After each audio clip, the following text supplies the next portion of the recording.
Bom, irmãos e irmãs, 118 anos, não é isso? Eu queria refletir com a igreja, os irmãos que estão conosco aqui no templo e aqueles que nos acompanham pela internet e aqueles que aos quais essa palavra puder chegar. Eu queria pensar sobre a igreja completa. Fiquei pensando nisso. 118 anos, o que falta para a nossa igreja ser completa? O que falta? Bom, e não obstante a dedicação da liderança da igreja, de todos os irmãos, é claro que se fôssemos aqui falar o que está faltando para a igreja ser completa, o culto não vai ser curto. Gerações e gerações que nos antecederam se preocuparam com isso. Mas, no tempo que temos, eu queria pensar sobre o que precisamos fazer, nos dedicar, para que a nossa igreja seja uma igreja completa. E, para isso, eu peço que você me acompanhe na leitura do texto, que está lá no livro do profeta Isaías, que dos textos lá do Antigo Testamento é um dos textos que eu mais gosto. Isaías 6, dos versículos de 1 a 8. Isaías 6, dos versos de 1 a 8. Eu vou fazer a leitura, eu peço que o irmão e a irmã acompanhem e mantenha a Bíblia aberta. Diz assim o relato do profeta: no ano da morte do rei Uzias, eu vi o Senhor assentado sobre um alto e sublime. As vestes enchiam o templo. Serafins estavam por cima dele, cada um tinha 6 asas, com 2 cobria o rosto, com 2 cobria seus pés, e com 2 voava. E clamavam uns para os outros, dizendo: Santo, Santo, Santo, é o Senhor dos exércitos, toda a terra está cheia da sua glória. As bases do limiar se moveram, a voz de que clamava, e a casa se encheu de fumaça. Então disse eu: ai de mim, estou perdido, porque sou um homem de lábios impuros. Uma igreja completa. O texto, meus irmãos, é um texto do Antigo Testamento. É claro que nós poderíamos aqui discutir uma questão, obrigado, reverendo, uma questão que é relevante, mas não nesse momento. Se já é possível falar de igreja na realidade veterotestamentária. Eu, particularmente, sei que essa é uma discussão na teologia, se é possível estabelecer conexões da igreja desde o Antigo Testamento, mas eu particularmente não sei se é o melhor caminho, a melhor maneira de entender a realidade da igreja. A igreja me parece um contexto que nasce com o selo do Espírito Santo e, portanto, um contexto, uma realidade, um desafio, um projeto de Deus para a dispensação da graça. Enfim, não é esse o espaço para discutirmos esse ponto. Mas eu queria utilizar esse texto do Antigo Testamento para trazer algumas observações, alguns insights, algumas sugestões de reflexão sobre o que nós poderemos estar agindo, pensando, para termos uma igreja completa. E eu queria dizer para os irmãos e para as irmãs que na orientação do texto bíblico, que eu peço que você o tenha aí à mão, ele nasce, essa revelação, essa epifania, esse encontro de Isaías com o Senhor, ele nasce com uma data, ele nasce com uma realidade histórica, ele não nasceu de uma forma atemporal. Perceba que o relato do profeta diz assim: no ano da morte do rei Uzias. E eu queria dizer, meus irmãos e minhas irmãs, que uma igreja completa, ela tem que ser uma igreja histórica. Ela tem que ser uma igreja que tenha a sua historicidade. A revelação do Senhor chega a nós no tempo e no espaço, nós fomos convocados, assim como o profeta teve a visão do Senhor no alto e sublime trono, num momento histórico. Absolutamente importante para que a igreja seja completa, meus irmãos e minhas irmãs, que a igreja do Senhor esteja inserida nas demandas concretas do seu tempo. É preciso que a igreja, para ser completa, que ela esteja disposta a responder perguntas que estão sendo feitas no seu momento em que ela é igreja. Eu tenho certeza, não sei se é a experiência do reverendo Cid ou de alguns irmãos aqui que, enfim, o reverendo Cid passou um tempo viajando pela Europa. E eu já tive essa experiência também. Claro, não viajei tanto tempo que não o reverendo, natural, mas passei algum tempo por lá. E, meus irmãos, às vezes nós encontramos cafeterias, restaurantes, livrarias e lugares de entretenimento em templos religiosos. Encontramos. Não é sem razão que a Igreja Presbiteriana do Brasil tem missionários na Europa. Olha que interessante. A APMT, que o nosso querido presbítero Ezequias integra, ela tem um movimento de pregação do Evangelho na Europa. Meus irmãos, uma igreja que deixou de responder às perguntas do seu tempo. Uma igreja que criou conventos na sua modernidade, conventos, até hoje, conventos até movidos pela internet, pela questão do século XXI, conventos onde ele se separou do mundo e acaba vivendo, meus irmãos, a igreja um silêncio constrangedor dos problemas que não são tratados na sua modernidade. E aí a igreja perde o sentido. Se a igreja não tiver historicidade, como o texto está dizendo, ora, Deus se revelou, apareceu ao profeta num momento de crise, quando o rei morreu, e o trono humano estava vazio, e havia um contexto histórico de uma invasão que se avizinhava para o povo de Israel. Meus irmãos, a palavra de Deus aparece para nós no tempo e no espaço, com a nossa história, com a nossa historicidade. Não fomos chamados para sermos igreja, meus irmãos, para tratarmos de demandas invisíveis, para vivermos uma paz cosmética, para cultuarmos e cultivarmos uma convergência inexistente, muitas vezes, e que ela é galvanizada por um silêncio que às vezes temos na igreja. Eu estou falando da nossa realidade, mas estou falando do dilema de ser igreja. A igreja tem que ter o pé na história. A igreja tem que ter cheiro da rua, dos problemas que as pessoas vivem.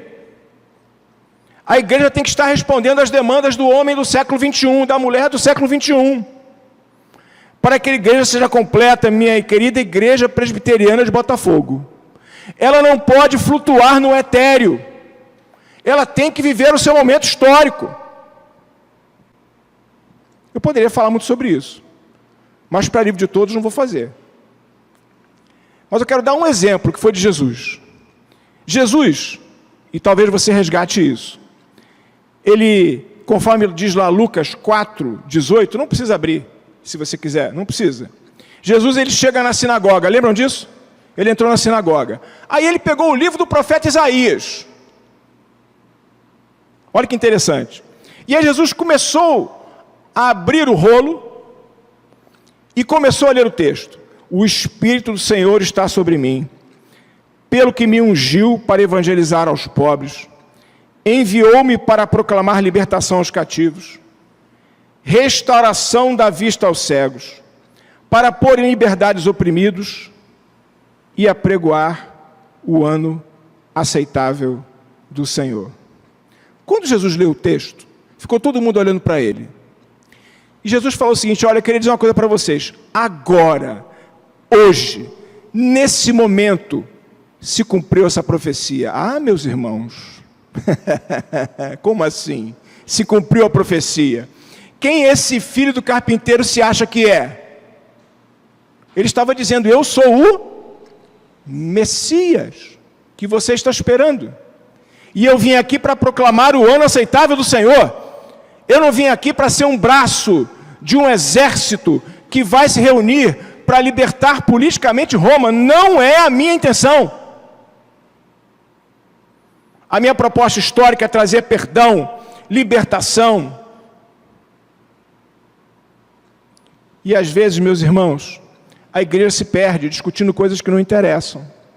Eu fico vendo na internet, você também, como é que as pessoas discutem se o crente pode fumar ou não. Já viram isso? Se o crente pode beber ou não. O tipo de roupa que as irmãs devem usar, se ela tem que ser mais curta, mais comprida. E às vezes as questões da demanda concreta da realidade do pecado estrutural nós esquecemos. Jesus falou, olha, eu não vim aqui ficar julgando as pessoas. Esse tipo de Messias não sou eu. Eu vim aqui para pregar o ano aceitável do Senhor. Meus irmãos, uma igreja completa, ela está atenta à sua historicidade. Ela não se faz indiferente de maneira estratégica e confortável aos dilemas da sua época, mas ela enfrenta com a palavra do Senhor. E sabe, minha igreja presbiteriana de Botafogo, nós estamos aqui há 118 anos porque os nossos antepassados fizeram isso. Amém. Porque eu e você estamos aqui hoje, nessa noite, é porque gerações de cristãos aqui se reuniram e jamais se colocaram indiferentes diante dos desafios do homem, da mulher, do ser humano. A igreja completa, meus irmãos, ela é histórica, ela compreende a sua historicidade. Mas também, a igreja completa é uma igreja inteligente. E sabe, meus queridos pastores, eu acho que está faltando muita inteligência hoje na igreja. É curioso quando eu falo assim, igreja inteligente, porque primeiro parece uma abordagem desagradável, agressiva. E depois, por outro lado, por uma questão ocidental, nós às vezes separamos a nossa racionalidade da nossa espiritualidade. Por conta de uma herança ocidentalizada, nós gostamos de separar o que é racional do que é espiritual. Mas é preciso, meus irmãos, que a igreja seja inteligente, para ela ser completa. Veja que Isaías, ele não viu Deus? Não é isso? Eis que o trono, ele não está vazio, mas quem está sentado no trono, no alto e sublime trono, é o Senhor. É bem verdade, meus irmãos, se você for auscultar o texto, vou usar essa expressão, não fica muito claro se Isaías viu Deus ou não viu Deus. Ele diz lá para frente que ele viu Deus, mas na verdade ele viu, o templo estava cheio das abas da veste do Senhor. Então, dá para discutir se Isaías viu o Senhor, ou se quando ele encontrou o Senhor no templo, Deus era tão grande, Deus era tão imenso, que ele só viu as abas das suas vestes. É possível. Também os comentaristas, meus irmãos e minhas irmãs, eles dizem que os serafins que voavam diziam santo, santo, santo. Isso pode ser um hebraísmo, no sentido de que é santíssimo, né? Santo, santo, santo. É uma forma do hebreu dizer que é santíssimo. Pode ser, olha o nosso exegeta aqui, reverendo Diego me ajudando. Mas também alguns defendem, não sei se é correto dizer, viu, reverendo? Que aí poderia ser santo o Pai, santo o Filho e santo o Espírito Santo. Ou seja, que aí já haveria uma menção à Trindade. Seja como for, meus irmãos, o fato é que onde é o lugar onde Deus está sentado? No alto e sublime trono. Por isso, meus irmãos, por todos os atributos de Deus, por toda a soberania do Senhor, que o grande teólogo Calbart reconheceu, Deus é soberano, dizia Calbart, Deus é livre, Deus é transcendente, Deus é aquele totalmente outro. Por isso, meus irmãos, diante dessa soberania, dessa grandeza, nós não podemos sentar no trono que é do Senhor. Isso não é inteligente. Eu quase que falo um data vênia aqui. Não vou fazer um data vênia que eu vou me sentir segunda-feira. Eu quero estar no domingo mais um pouco. Meus irmãos, quanta gente está querendo sentar no trono de Deus. Soberano, Senhor, eterno, o totalmente outro, mas o homem quer sentar no trono do Senhor. Meus irmãos, a igreja completa, ela percebe que quem está sentado no alto e sublime trono é o Senhor. E ele não está, a igreja não está querendo sentar no trono do Senhor. Não, não é, meus irmãos, inteligente a criatura se fazer criador. Por isso, é absolutamente interessante perceber, meus irmãos, que quando nós começamos a colocar-nos no lugar do Senhor, a igreja perde o seu sentido, ela fica incompleta. Ela se transforma num partido político, se transforma numa associação de convivência de pessoas que se gostam, se transforma, às vezes, num outro espaço de relacionamento humano, deixa de ser o que ela é. O lugar onde as pessoas olham e veem que no alto e sublime trono o Senhor está sentado. Algum tempo atrás, meus irmãos, eu visitei o Vaticano. E lá no Vaticano tem o trono de São Pedro.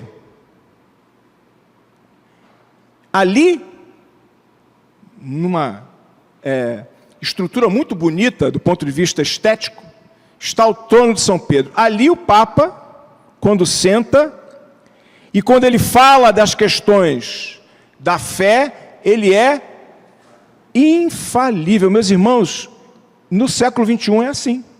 Eu fiquei tão impactado com isso, pesquisei e percebi que é uma das doutrinas da igreja. Meus irmãos e meus irmãs, alguns católicos que irão talvez assistir essa gravação, a gente não tem problema nenhum com essa visão, a gente só não concorda. Porque quem está sentado no trono não é um homem, não é uma pessoa, e ela não é infalível. Quem está sentado no alto e sublime trono é o Senhor. E sabe, minha igreja, algum tempo aqui, isso é para quem presta atenção em sermão, hein? O reverendo Gilberto Eringer pregou aqui, de manhã, e ele fez exegeta, que é, muito embora do Antigo Testamento, mas enfim, ele fez uma exegese da palavra idiota. Alguém se lembra disso? Aqui? A Márcia lembra? Não? Fez um sinal assim, eu estava coçando a cabeça. O reverendo Gilberto fez uma exegese da palavra idiota. Idiota, presbítero Mário, é aquele, segundo o reverendo, é aquele que escuta a sua própria voz. Isso é idiota. Ele foi buscar no grego, no latim. E eu fiquei pensando, meus irmãos, a igreja que é inteligente, ela não escuta a sua própria voz, ela escuta a voz do seu Senhor, que está sentado no alto e sublime trono. Ah, meus irmãos, quanta gente quer se colocar no lugar do Sóter, do Quírios, e mandar nas pessoas. Quanta gente quer decidir a vida dos outros no lugar do Senhor, enquanto esse Senhor, ele está ali dizendo que ele é a essência. Uma igreja completa é uma igreja histórica e é uma igreja inteligente que não quer se colocar na cadeira, no trono do Senhor. É uma igreja que não escuta a sua própria voz, mas é uma igreja que está ali para escutar a voz do Senhor, soberano, Senhor dos céus e da terra. A igreja completa, meus irmãos, ela é histórica,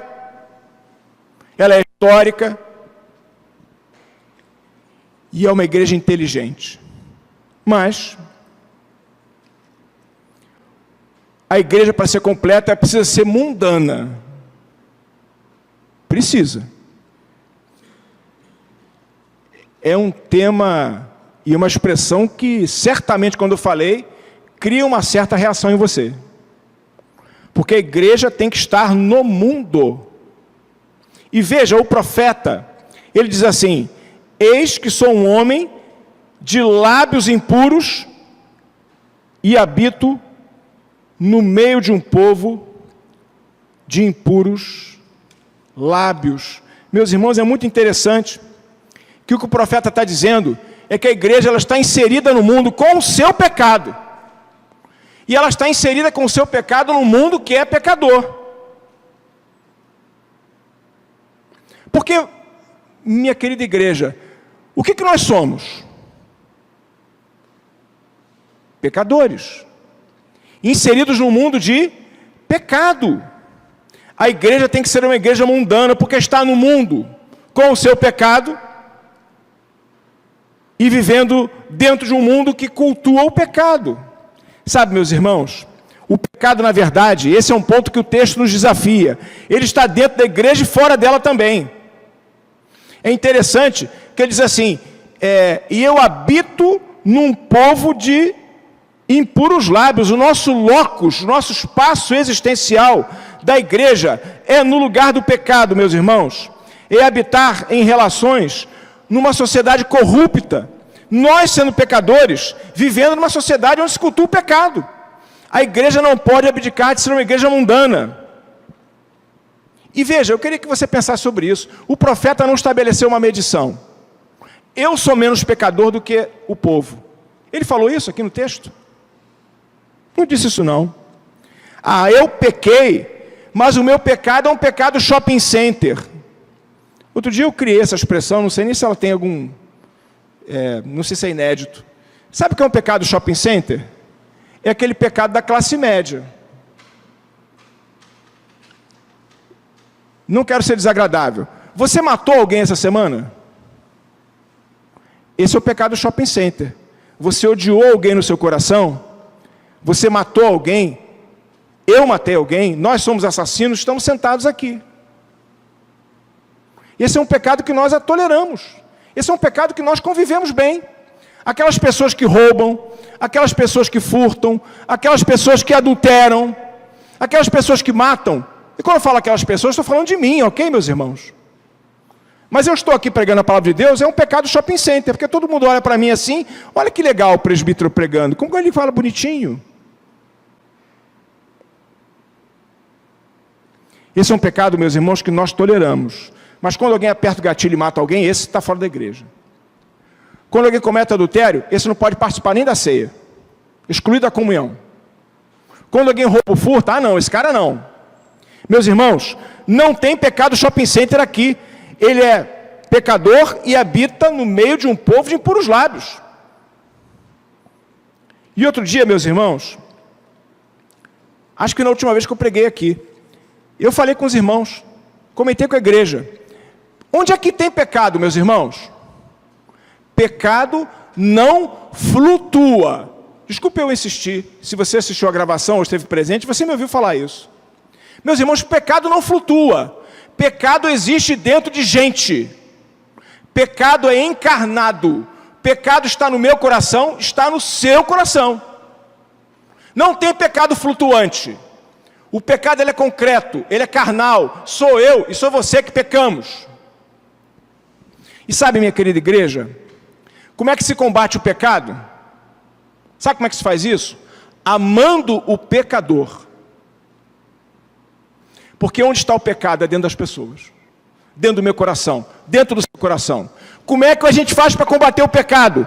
É amando o pecador.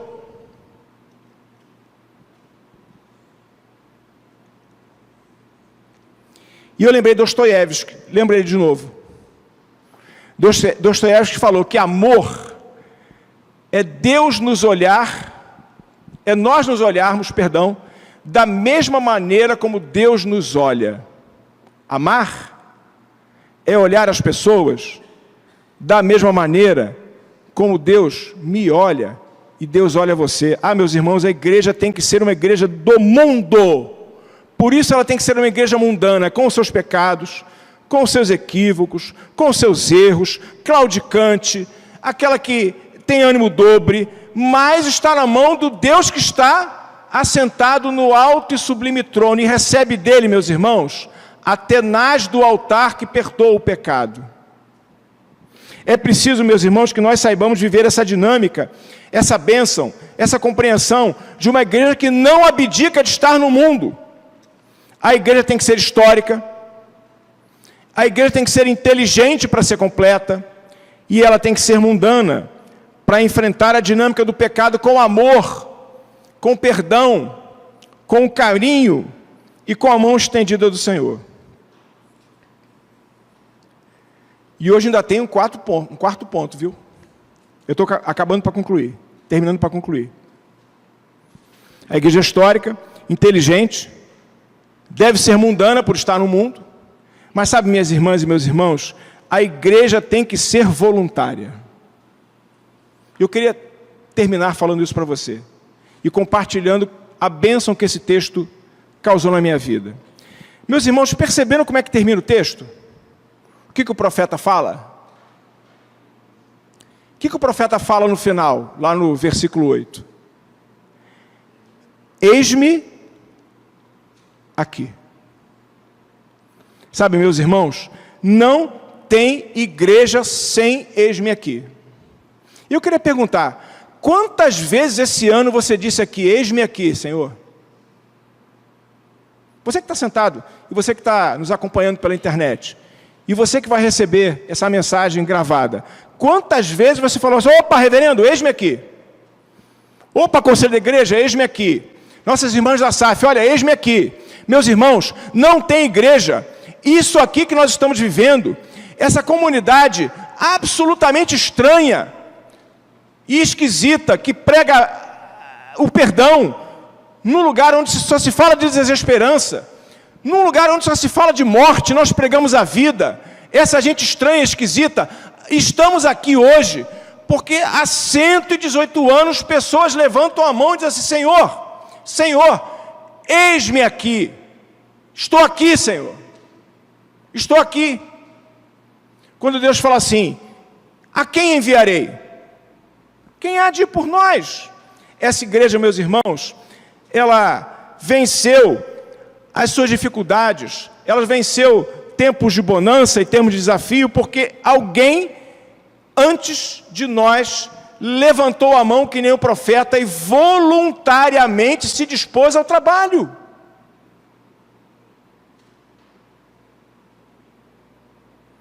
Não tem, meus irmãos, igreja que não seja voluntária. O profeta, meus irmãos, fala para nós que para a igreja ser completa, é preciso que eu e você possamos compreender que só temos igreja se nós nos disponibilizarmos para o serviço. A igreja, meus irmãos, não nasceu para mandar, para dominar, para escravizar e para julgar. A igreja está aqui porque ela sabe que o seu espaço é de serviço. E para isso, meus irmãos e minhas irmãs, ela compreende que é preciso ter o pé na história. Ela percebe que tem que ser inteligente para deixar que o Senhor, com toda a plenitude da sua grandeza e soberania, possa estar dirigindo os nossos caminhos. Ela percebe e compreende que ela tem que estar no mundo, ainda com as suas dificuldades e seus desafios, mas sobretudo, meus irmãos, a igreja que está aqui há 118 anos, ela sempre foi uma igreja onde se conjugou a miúde e com intensidade o verbo eis-me aqui. E eu queria deixar essa palavra para você nessa noite, que por mais 118 anos, no mínimo, se o Senhor não voltar antes, para que nós possamos continuar como estamos, que você saia daqui, meu irmão, minha irmã, com o desejo de falar, eis-me aqui. Porque assim nós estaremos sendo estranhos e esquisitos num mundo que só fala de morte, pregando vida e pregando a palavra do Senhor. Você topa fazer isso? Que Deus te abençoe. Amém.